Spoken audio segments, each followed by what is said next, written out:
Isang magandang oras mga kaibigan. Welcome po sa ating palatuntunan dito sa Radyo Filipino UK. At this time po ay makakausap natin ang artistic director, playwright. Napakadami na ho niyang ginawa at award na natanggap. Ang director na si Ginoong Ramon Tenyoso. Magandang oras po sa inyo, Direk. Welcome sa Radyo Filipino UK. Magandang araw din sa iyo, buddy. Galing mo mag-Tagalog, wala akong masabi.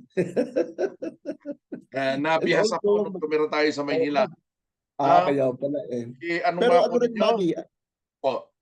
good morning din pala, o good morning o good day sa mga listeners natin, no? Alam ko maraming listeners and followers ang Radyo Filipino UK, no? So good morning to everyone and to my family and friends who are listening. Good morning to everyone at maraming salamat sa opportunity na ito, buddy. Anytime po, anytime. Basta alam nating makakatulong sa ating mga kapwa Pilipino sa ang field man yan, handang-handa po lagi ang Radyo Filipino UK. Medyo expound nga po tungkol ito sa inyong pinost kamakailan na Join Philippine Theatre UK, open for new members. So naghahanap kayo ng mga bagong cast para sa isang dula o play na i-direct po ninyo, Director? Yes, yeah, buddy. Currently, Philippine Theatre UK will be producing my play, no? And this is my 30th play called From Heaven with Love. And Philippine Theatre UK is the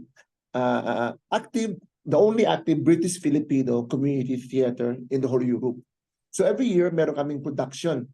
So this is now the 25th production of PTUK in London. And we're going to stage the play called From Heaven with Love. I wrote this as well, okay?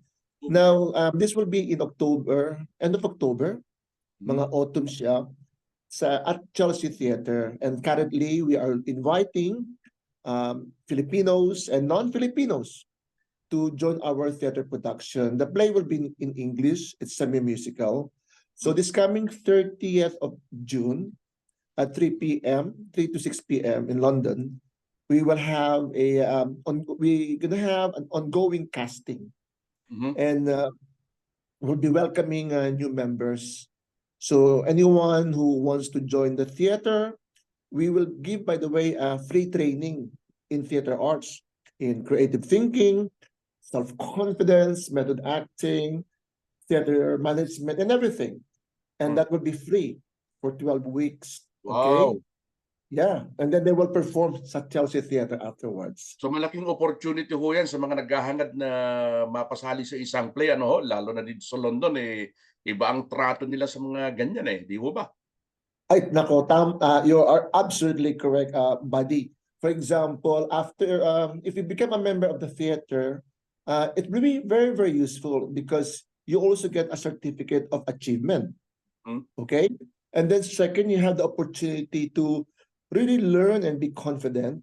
And then a lot of previous members, they use the theater for character reference, or if they're looking for a jobs, it will open windows of opportunities. And a lot of Filipinos here in London, established Filipinos in the past, they actually have graced or joined Philippine Theatre UK. And we are looking for people, by the way, na walang background sa theater. Those who does not have any background in theater, so much the better. Ano po yung mga edad na pwedeng sumali sa inyo, Direk? Okay, age is from 18 years old above. Currently, our youngest is 65 years old. Okay, so we don't discriminate, no? Basta ano lang, from 18 years old. And then also, as I've said, if you don't have any background, it's better. Yep. Nabanggit ninyo na matagal nyo na palang ginagawa ito. Ang isang patunay dito, mga kaibigan, nakita ko ho yung background ni Direk, isang katutak na po yung award na kanyang natanggap dito sa kanyang mga ginagawa. Ano po yung mga pinakatumatak na gawa po ninyo? Kasi nagdo-documentary din po kayo, ano? Siguro ang I don't know how much time do we have, ano? Kasi 25 years na ako sa business and I've written 30 plays. I think isa sa mga pinaka-successful na play namin o na naisulat ko ay yung Migrants. Kasi yung Migrants, siya yung ano, ang tawag ng mga Pinoy dito o ng mga critics, the play that will not go away. Okay, I wrote Migrants in 2000, my God, 2008. 2008 po yun? Oo, 2008 pa. And then it was produced in London twice. And then it was produced in the Philippines.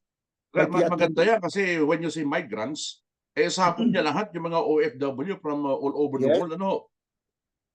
Correct ka dyan. So, na-produce sa London twice, 2011 and 2015. And then it was also produced in the Philippines by Teatro Pilipinas. Teatro Pilipinas is a theater group company I also founded. It was produced there twice as well in December, I think 2019. So, 4 times. And then last year lang, buddy, na-produce siya ulit sa Chelsea Theater. It was very successful. But aside from that, one of the biggest success of that play, ginawa siyang we made that into a film. Okay. Migrants the movie. In 2022, we entered it international competition. And guess what? It won an award as Best Feature Film internationally by Falcon. So, siguro of all the plays, yan yung masasabi ko na very successful kasi was made into a film. But another successful play was, I'm sure you heard about this, Aswang. Oh, yes. Opo. And I wrote Aswang. It's a trilogy, but Aswang, of course, in English. And also, it's quite rare to see a play of Aswang, no? Stage production in London. So it was the first, I would say, play highlighting our beloved horror story as well. In trilogy siya, no? Book 1, Book 2, Book 3. And it was a mixture of theater and film. So that's another successful play I've written. Sa totoo lang po, maraming sigurong mga Pinoy ang hindi nakakakilala sa inyo at hindi nakakaalam ng mga ginagawa ninyo. Pero ito na yung pagkakataon na makita nyo at malaman ho ninyo kung sino si Director Ramon Teñoso. Makita nyo yung kanyang record ho ng mga award na tanggap niya ho ay napakadami. Isa pa ho dyan yung short na documentary ho ninyo, yung tungkol sa Oton, ano? Yeah. Ang dami ding award na natanggap ho niyan. Well, actually, buddy, I think at the moment that is I would say the achievement, not only for myself, para sa ating mga kababayan and also for our country, fellow countrymen, and some of them that don't know. In 2022, I wrote and directed with another fellow Ilonggo who helped me. We directed a short documentary called Katagman. Okay, and it's actually a story about a specific town in Iloilo called Uton. And it highlighted the prehistoric, so we say, culture of Uton through a song and dance, a little bit of drama. Okay, so when I made that, I thought, you know what? Because they want it to produce parang CD lang, as a CD. No? And by the way, buddy, mag-sidetrack lang ako. Katagman is a yearly festival event in Uton. It's like Dinagyang, something like that. Yeah. But Katagman is local-based, no? Localized based siya. Sa Uton lang siya every year. And it's been going on for the past 20 years. Now, during COVID, siyempre, alam mo na, COVID, so walang mga street dance. So, the officers of the municipal of Uton asked me to create a short video or a film because nga COVID eh. So we did. Ang budget napakaliit lang. And napalabas siya of course, sa different places sa Uton, different barrios. But little did they know that at the back of my head is I will enter it into international competition. So in 2002, I stayed in Manila, in Iloilo for, I think, 3, 4 months. I came back here. I decided to enter the short documentary into different international film competition. Wow. And little did I know that the foreigners would love it. So Mm-hmm. we won. At the moment, Katagman has 35 international awards, Oh my God. including best documentary, best actress, best cinematography, Opo. uh, best. Ang dami niyang awards, kaya nga a lot of Filipinos are really surprised. Sabi nga, Kaya nga wala ho eh. Parang hindi hindi ko yata ma-records. masyadong na-highlight, ano? Pero ito yung mga importante na dapat na malaman ng ating mga kababayan. Salamat. Salamat Um, naman. ano po Yan. ito? Bukod dun sa mga short documentaries na nagawa nyo na at itong pagdidirect nyo dun sa mga plays na yan. Meron bang film na like for example pelikula na ginawa po kayo? Well, aside yung unang-unang attempt ko, yung Migrants, no? That's Opo. a film. That's a full-length film. First time it won an award, so I was so elated, no? Kasi di ba pag first timer ka, hindi ka Opo. naman nag-expect, no? Tapos itong pangalawang film ko, film venture, hindi ko ni-expect yan, buddy. No, all I want is to share our culture Mm. around the world internationally, no? And then all of a sudden, nanalo din ng awards. Currently, I have some projects, some people been asking me, Direk, why don't we do this? Why don't we do that? And well, we hope, no? Opo. But I think for me, what I'd love to see as well, yung mga plays ko, buddy, like Migrants, for example. You know, it's a very, very successful stage play. Kung marami nakikinig dyan, kung may gusto mag-produce, it would be nice Yes. to, for example, bring migrants, for example, in Spain, in Mm. France, kung saan maraming mga Pilipino, sa Italy, Mm. and also, I'd like to bring the theater, sa masa. Yun ang isa sa mga dream ko, not only in London, no? In other European countries, and alam mo tayo mga Pinoy, when it comes to acting, ay nako, hindi magpapatalo sa stage play, di ba? Opo. So, ang galing ng Pinoy sa acting, sabi sa'yo, all we need is exposure.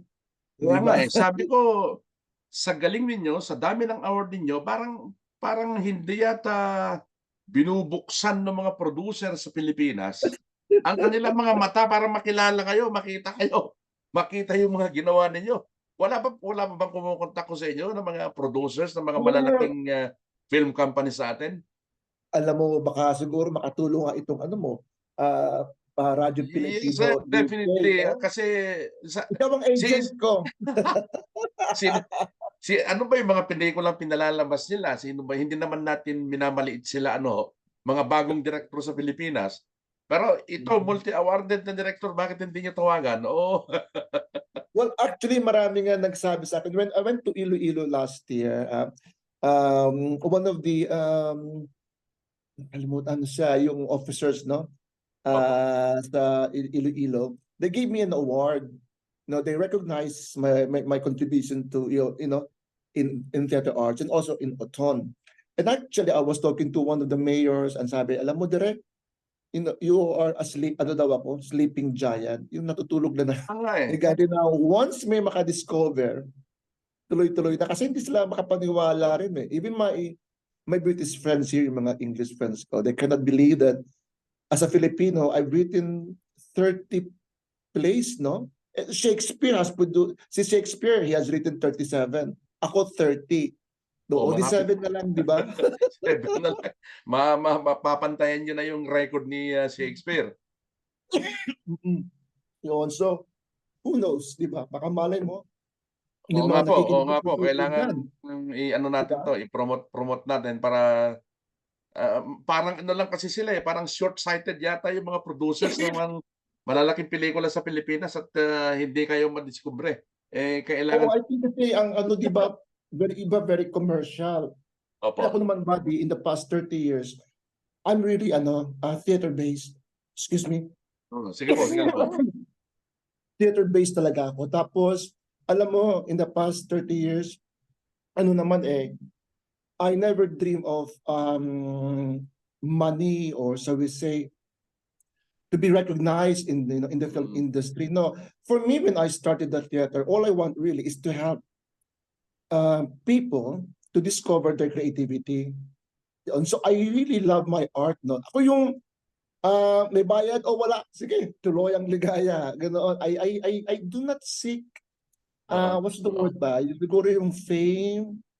Yun, iba yung thinking ko kasi. Kaya siguro nagtagal din ako body, no? Kasi Kaya for nga po. me, an artist dito sa UK, you know, you don't do these things for money eh. No? You love it to help other people. Kaya siguro nagtagal, pero ngayon, sabi mo nga, baka siguro this is the right time.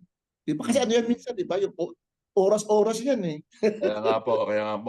Hindi pa siguro dumarating yung time na para kayo'y makilala ng gusto.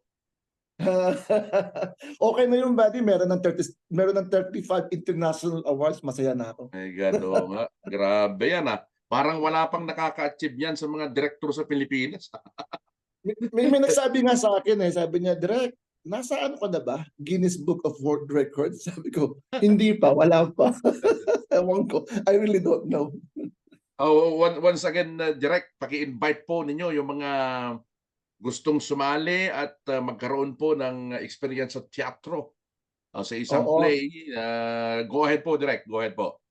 Thanks, buddy. Again, good day. We are inviting all the Filipinos in London. I hope I can say in the world, no? And unfortunately, Philippine Theatre UK is based in London. So anybody who's listening out there and who would like to experience the magic of theater, please contact us via Facebook, Philippine Theatre UK, or they can also message me, buddy, on Messenger, Ramon Teñoso. And we are in the process of doing casting starting June 30. Now, if people can't make it this coming Sunday, June 30, 3 p.m. in London, we will have another casting in end of July, I think. And then the proper training will start August. So we are looking for Filipinos and non-Filipinos to join the production From Heaven with Love, which will be shown end of October at Chelsea Theatre. And they will all new members or anyone who will join the theater will receive a 12-week free training in theater arts, and they will get a certificate of achievement. And of course, they can use their experience when they look for a job, things like that. So it's a very, very useful, shall we say, activity or project to join. With that, Direk Ramon, nagpapasalamat din po ang Radyo Pilipino UK sa ibinigay niyong pagkakataon sa amin. Medyo limitado lang ho kasi yung oras natin, pero next time, magkaroon tayo ng mas mahabang ugnayan at pag-uusap dito po sa ating palatuntunan. Direk Ramon, maraming salamat po. Thank you, buddy. And buddy, pwede ba mag-plug ng last show? Sige po. Meron kaming show. We have a show on July 14. Again in London. It's a fundraising event, drag show to raise funds for the theater. It's called Queen for the Night. So if anybody who wants to join and help and support the theater or this fundraising event, it will be held on the 14th of July. Please contact us via Facebook as well. And thank you very much, buddy. Okay po, walang anuman at maraming salamat din po sa pagkakataon. Ang magaling po, multi-awarded director na si Direk Ramon Teñoso. Thank you po, thank you. Thank you, buddy. Bye.